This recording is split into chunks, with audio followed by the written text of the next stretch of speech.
Hello guys! Hello Aries! Welcome dito sa aking channel Aries. Alamin natin kung anong messages, vibration, gabay, energy para sa inyong lahat. General reading to guys, pwede kang makaresonate. Gamitin mo ang iyong intuition sa panunood. Aries. Kung bago ka sa channel ko, please paki-like and share guys. Okay, thank you. Page of Fire, Two of Earth, and the Empress. Yung Empress lumabas sa lahat ng fire sign. So, maraming ideas, maraming abundance, or marami kayong kailangan na i-prioritize regarding yourself sa linggong ito. Okay, number 3, the Empress, Archangel Gabriel. Nandito si Archangel Gabriel para bigyan ka ng abundance, bigyan ka ng parang healing sa iyong usaping financial, health, and creativity. So, if ever man na Aries may mga kailangan kayong gawin, yung linggong ito ay sobrang maganda kasi ang dami-dami mong maiisip na ideas kung paano kakikita ng pera, kung paano mo malulusutan itong problema mo sa financial, emotional, or kano pa man.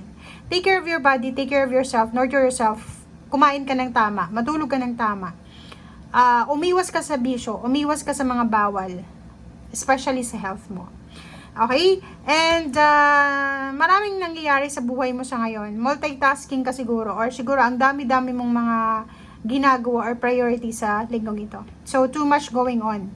So, kailangan mo daw na gumawa ng desisyon but kailangan mong i-weigh yung circumstances. Page of Fire, same din dito. Sinasabi ng baraha sa'yo na isang exciting news regarding sa kung ano man ito na hinihintay mo. Pwedeng naghihintay ka ng trabaho, naghihintay ka ng relocation, positive results sa exam, interview, good news tungkol sa pamilya mo or kung ano man to, and posibleng matanggap mo siya sa linggong ito or parating na siya.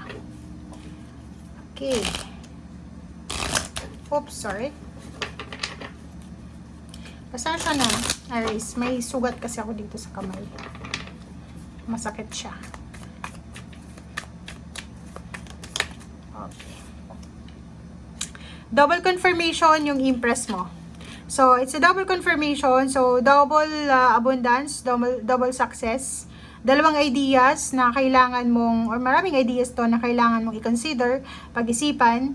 And, yun, sinasabi ng baraha sa'yo dito, 33, nasa tamang timing, nasa right path ka. So, kung ano man itong ideas, ano man itong may isip mong paraan, paano kumita, paano solusyonan ang problema, financial, emotional, nasa tamang desisyon ka, nasa tamang oras, nasa tamang journey. So, kailangan mo siyang gawin as soon as possible kasi sayang yung momentum eh.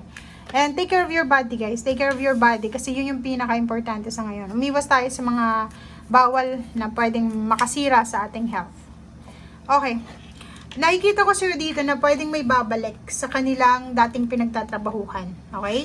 So, nakikita ko sir dito na babalik ka sa dati mong pinagtatrabahuhan or pwedeng babalik sa'yo yung perang nawala sa'yo, ibabalik sa'yo yung sweldo mo, or pwedeng magkakaroon ka ulit ng bagong trabaho. Nine of Cups, nakikita ko sure dito na yung good news na tong sinasabi, exciting news, is tungkol to sa kapamilya mo. So, pwedeng yung asawa mo nakakuha ng trabaho, yung anak mo, or kapamilya, or yung sino man siyang importante sa'yo, may good news siya na pwedeng ibigay sa'yo sa linggong ito. Ace of Swords, ang daming balita, maraming chat, call, text, email, tawag, yung pwedeng matanggap mo sa linggong ito. So, regarding relationship, regarding family events, regarding family issues, regarding money, tungkol ito sa mga hinihintay mo, lalo na yung mga naghihintay ng trabaho. So, relocation, nakikita ko sir dito na pwedeng magta-travel ka sa linggong ito para hanapin yung freedom mo. So, sinasabi ng baraha na if yung dati mong trabaho is tungkol sa pagta-travel, isa kang seaman, isa kang driver, isa kang pahinante, or kung ano man itong ginagawa mo, sinasabi ng baraha sir dito na posibleng babalik ka sa pagta-travel ngayon, babalik ka sa pagbabiyahe, babalik ka sa trabaho, babalik ka doon sa financial freedom na naranasan mo from your first half ng 2023. Okay, so kung makikita mo dito, dalawa yung balanse yung ano natin, yung wands. So, nandito yung energy mo, Aries, sinasabi ng Barasyo dito na balanse, yin and yang. Yung trabaho na posibleng babalikan mo or i-offer sa'yo sa ngayon, kailangan mo dito yung sobrang sipag. Hindi lang yung kailangan mong ibigay yung 101% na effort mo, energy. Kailangan mo din ng, if for example, may mga bagay-bagay kang hindi alam, kailangan mo magtanong sa mga taong may alam. Okay? Para hindi ka magkamali. Nakikita ko sa'yo dito, since you're a fire sign, pwedeng mag-asawa. Pareho silang fire sign, Leo, Aries, Sagittarius. Or ikaw, Aries, Leo yung asawa mo, girlfriend mo, or Sagittarius. Pwedeng kayong dalawa ay magpaplano na mag-travel together, hanapin yung trabaho sa ibang lugar. Parang ganun. Comment down below if resonated ka. And yung purpose nyo dito is para mabigyan ng pamilya ng magandang buhay. Okay, Magician, Hermit. So, dito sa Magician na to, tapos Hermit, since para silang major arcana, sinasabi ng Barasyo dito na yung mga kailangan mo, kung sa requirements lang naman yung pag-uusapan, wala na. Kasi ready na lahat ng pangangailangan mo eh.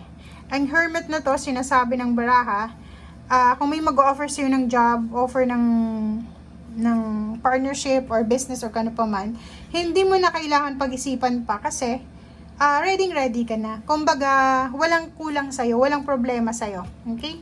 Reverse yung King of Cups, Knight of Pentacles, and Five of Cups. So, ibig sabihin, reverse na siya, wala kang pagsisisi. Wala, like for example, if kung ano man itong i-offer sa'yo ng universe sa ngayon, or ano man itong gusto mong gawin, puntahan, saan ka man gustong pumunta, gawin mo siya as soon as possible para hindi ka daw magsisi sa bandang huli.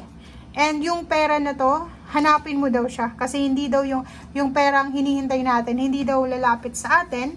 And yung mga tao din na posibleng kailangan natin sa buhay para sa mga advices or yung mga mentors mo dati, hanapin mo din sila. Ikaw yung lumapit sa kanila. Huwag mong hintayin na sila yung lumapit sa'yo. And yung King of Cups, bawasan natin yung pagiging agresibo, yung pagiging mainit yung ulo. Kailangan natin kontrolin ang ating emosyon para hindi tayo magsisi sa bandang huli. And if ever man nababalik ka sa dating trabaho mo, yun, kailangan mong matutong makisama, kailangan mong bawasan yung pagiging mainit ng ulo mo. If may mga mistakes ka, may mga pagkakamali ka, dapat may willingness ka din na tanggapin yung pagkakamali mo. Kasi wala nang perfect dito sa mundo, guys. Kahit sabihin natin na ikaw na yung pinakamagaling, but may mga chances din na wala tayong alam. So, siguro yun yung rason kung bakit nawalan ka ng trabaho. So, kung ano man itong naging dahilan kung bakit nawalan ka ng trabaho, kailangan mo daw na matutunan yon and i-apply mo yon sa mga next na jobs na papasukin mo. Or for example, sa isang company, feeling mo pinagkakaisan ka, siguro alamin natin bakit nila ako pinagkakaisan. So, if lilipat ka man, nasa 8 of Cups ka, kailangan mong dalhin yung lessons doon. Diba? Siguro may mali din sa akin, kasi kaya pinagkakaisan ako. Or siguro, parang ganito. So, kailangan mo rin malaman yun. Okay? Thank you guys. Bye!